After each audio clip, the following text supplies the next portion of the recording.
Dans la paracha de cette semaine, dans le chapitre 16, le premier verset, la Torah de nous dire la mitzvah de Korban Pesach, et voilà les paroles. Shamor et Chodesh Aviv, prends garde au mois de la germination, donc en printemps.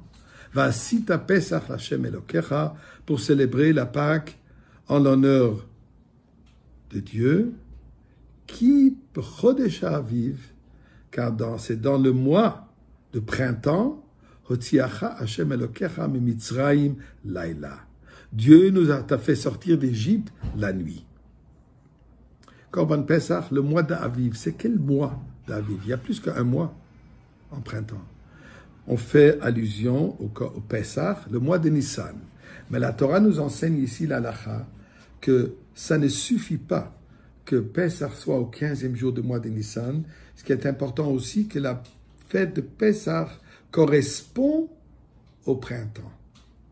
Le mois de la germination.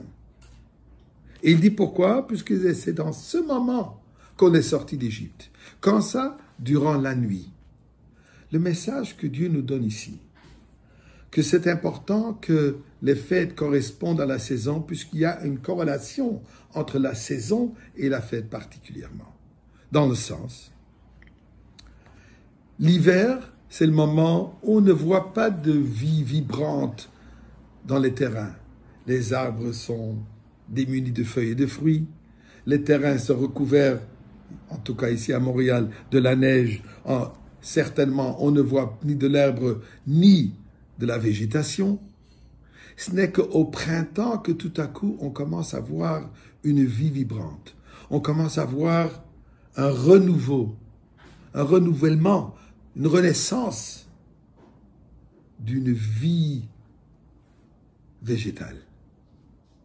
Pour nous enseigner que malgré le fait que parfois on se trouve dans des situations où tout est obscur, on ne voit pas de vie, tout est noir, tout est sombre, l'hiver, la nuit, comme il dit, on est sorti d'Égypte à la nuit, mais à savoir que ceci n'est pas un état permanent, ceci ce n'est qu'une situation temporaire afin qu'on arrive à la nouvelle végétation, à ce renouveau, cette renaissance qui vient dû au fait qu'on était dans cette période qui paraît inactif, manque de vie vibrante.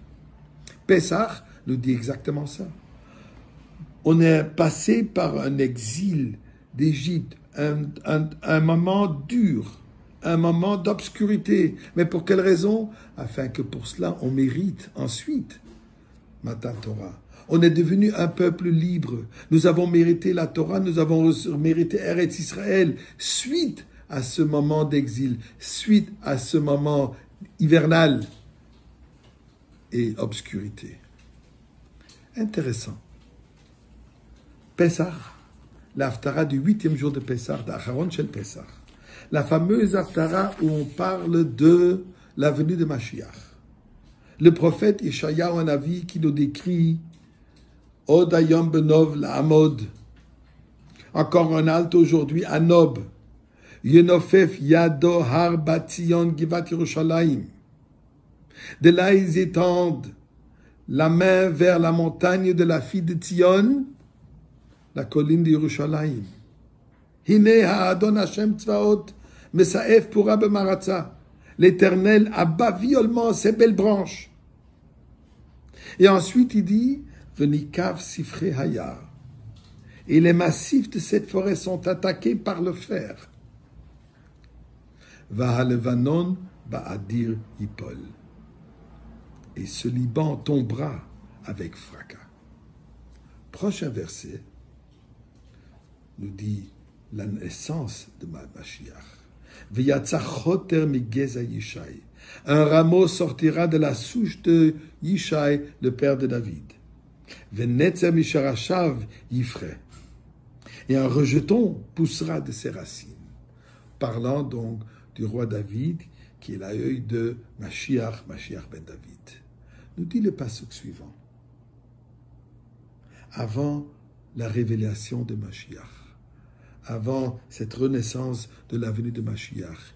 Il y aura des moments incluants, comme dit le prophète Yeshayahu, et ce Liban tombera avec fracas. À nous de comprendre que c'est quelques mois, 6 mois presque, où nous sommes enfermés chez nous. Une transformation du monde. On ne va pas à la synagogue, on ne va pas à la yeshivot, on nous a fermé les écoles, on nous a fermé les commerces, et ainsi de suite. On est un peu dans un état de verre, un état enfermé chez soi. À savoir que ceci n'est qu'une préparation pour ce éclat de lumière, la lumière de Mashiach. Et pour cela, ces prophéties qu'on vient d'entendre. Et ce que nous devons faire, c'est s'améliorer, s'efforcer dans Torah et mitzvot. Ajouter encore une mitzvah, et particulièrement la mitzvah d'Avat Israël, que ceci nous emmènera la Goula aujourd'hui même. Amen, va Amen.